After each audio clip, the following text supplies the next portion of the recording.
ഇത് എന്റെ കയ്യിലുള്ളത് ജൂലൈ 1989 ഒരു ഫോട്ടോയാണ്. ആരൊക്കെയാണെന്നറിയാമോ നിൽക്കുന്നത്? വാജ്പേയി, രാമറാവു, LK അദ്വാനി, VP സിംഗ് തുടങ്ങിയ നേതാക്കൾ. ഇരിക്കുന്നവർ ജ്യോതി ബാസുവും EMS നമ്പൂതിരിപ്പാടും ഒരുമിച്ചായിരുന്നു 89. ജനതാ പാർട്ടി അല്ല, 89 ജനതാ പാർട്ടിയല്ല, രാജീവ് ഗാന്ധിയെ പരാജയപ്പെടുത്താൻ, മറ്റത് അടിയന്തരാവസ്ഥയെ തോപ്പിക്കാൻ.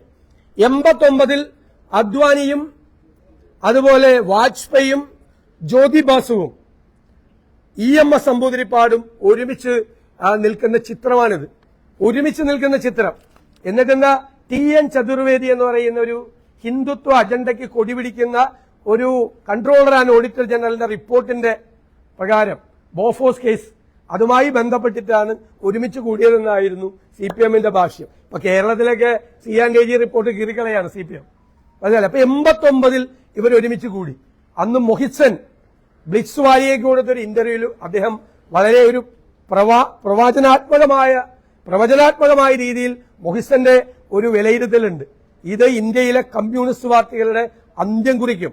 നിങ്ങൾ ഈ സാമ്രാജ്യത്വ വർഗീയ ശക്തികളുമായി കൂട്ടുകൂടി രാജീവ് ഗാന്ധിയെയും കോൺഗ്രസിനെയും നിങ്ങൾ പരാജയപ്പെടുത്തിയാൽ ഇത് ഇന്ത്യയിലെ കമ്മ്യൂണിസ്റ്റ് പാർട്ടിയുടെ അന്ത്യം കുറിക്കുന്ന നടപടിയായിരിക്കും എന്ന് 89 മൊഹിസൻ ബ്ലിറ്റ്സ് വാരിയയ്ക്ക് എഴുതിയിട്ടുണ്ട്. പ്രവചനാത്മകമായിരുന്നു. പിന്നീട് തളർന്നു വീണിട്ട് രണ്ടു കാലിൽ എണീറ്റ് നിൽക്കാൻ ഇന്ത്യയിലെ 2 കമ്മ്യൂണിസ്റ്റ് പാർട്ടികൾക്കും പിന്നെ കഴിഞ്ഞിട്ടില്ല. ഇന്ത്യയിൽ ബംഗാളിൽ 33 വർഷം ഭരിച്ച ബംഗാളിൽ വരെ തകർന്നു തരിപ്പണമായി പോയി. ഇതാണ് സ്ഥിതി.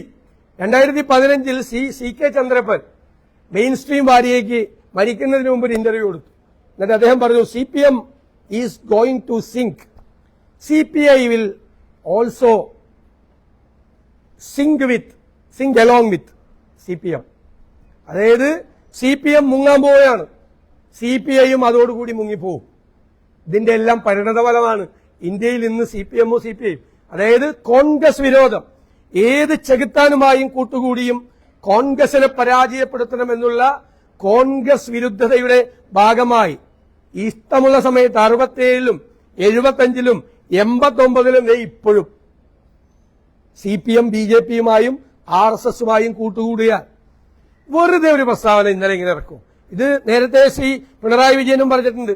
ഞങ്ങൾ എപ്പോഴും RSSന്റെ വോട്ട് ചോദിച്ചിട്ടില്ല, പക്ഷെ RSSന്റെ വോട്ട് ഞങ്ങൾക്ക് പലപ്പോഴും കിട്ടിയിട്ടുണ്ടെന്ന് അദ്ദേഹത്തിന്റെ ഇന്റർവ്യൂ ഉണ്ട്.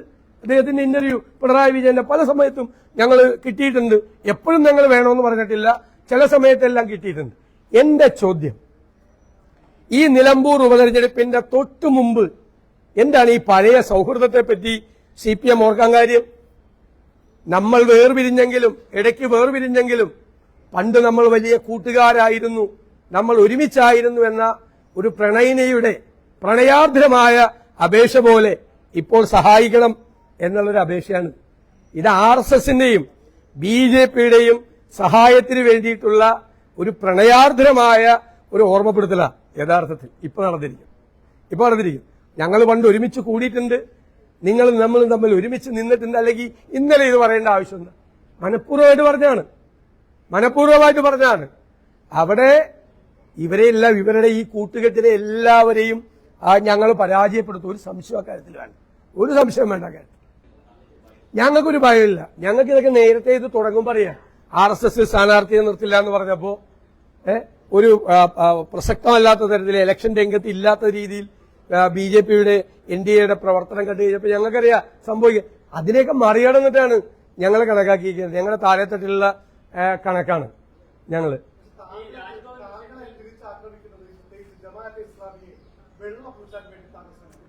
ഞാൻ ചോദിക്കട്ടെ, എന്തിനാ ഇപ്പൊ അത് വിവാദം?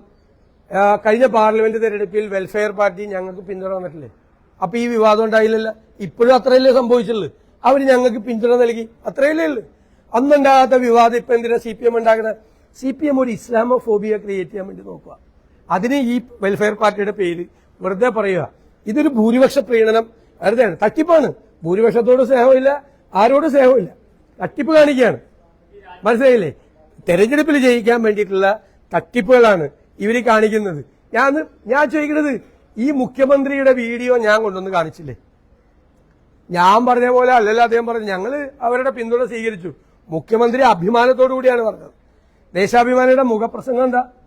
അഭിമാനകരം, ആവേശകരം എന്നാണ് ജമാഅത്ത് ഇസ്ലാമിയുടെയും PDPയുടെയും പിന്തുണ. ഞാൻ ചോദിക്കുന്നത് നിങ്ങളാണ് ചെയ്യേണ്ടത്. ഒരു വശത്ത് മുഖ്യമന്ത്രിയുടെ ആണ് ചിലരൊക്കെ ചെയ്തിട്ടുണ്ട്, കാണിക്കുക അന്ന് പറഞ്ഞത്, എന്നിട്ട് ഇപ്പൊ പറയണ കാണിക്കുക.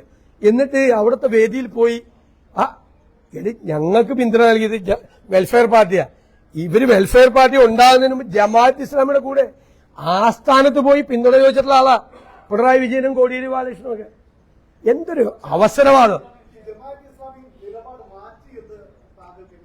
അല്ലല്ല, അവര് ഞങ്ങളോട് പറയാറുണ്ട്, ഞങ്ങളോട് പറഞ്ഞിട്ടുണ്ട്, ഞങ്ങളായിട്ടുള്ള ചർച്ചയിൽ പറഞ്ഞിട്ടുണ്ട്. അതുകൊണ്ടാണ് പറഞ്ഞത്. അവരാ നിലപാട് എങ്ങും എടുക്കുന്നില്ല. ഇപ്പോ ഇതിന്റെ പ്രശ്നം എന്താണ്?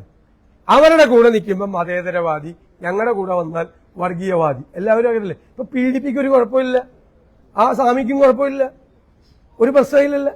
അവരൊക്കെ ആരാ? മതേതരവാദികളാ. അതാണ് ചോദ്യം. ഇത്രയേ ഉള്ളൂ.